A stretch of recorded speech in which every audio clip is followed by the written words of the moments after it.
Hi,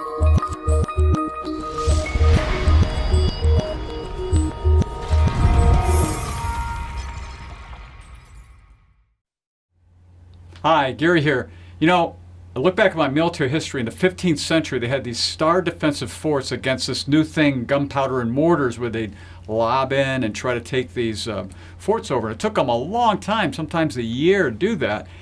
I always think of this when I'm looking at building our own defenses with money. So things like COVID-19 hit, where we're taking down 40 million people out of work. What do? Well, you better have cash, number one, right? That's important. And of course, the government tried to help us with that as well. Next, you got to go to your credit cards, because at least then you can continue to pay your bills by doing it. But what's next? I don't know. Going to borrow money from your relatives? I don't know about that.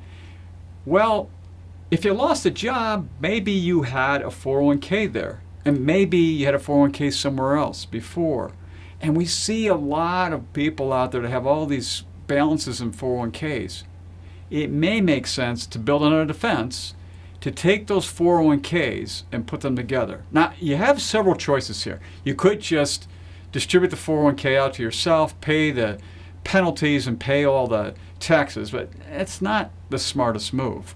You could roll it over into an IRA and then continue to grow it for retirement. That's not bad, but you may or may not know this, that most new 401ks, you're in a new job, accept money from other 401ks. So you got a new job, you got this 401k, and you got two other companies you had 401ks that maybe one's got $5,000 in it, one's got $15,000 in it. You can actually then move those two into the new 401k and continue to contribute. And say, well, Gary, where are you going with this? Well, I'm going back to my star fort analogy. Because 50% of the 401ks today have the ability to take loans. Now, I'm not an advocate for taking loans from your retirement account, but if you burn through your cash and you burn through your credit cards, you need more money, that may be the place you need to go to make sure you live another day, right? So you could take up to 50% of the balance of that 401k if the loan's available, up to $50,000, and by the way, it comes out tax-free. And by the way, when you pay it back into your account with an interest rate, but you're the bank and you get the interest. It doesn't go to anybody else. So it's not a bad strategy if you're forced to be able to make it through really bad times.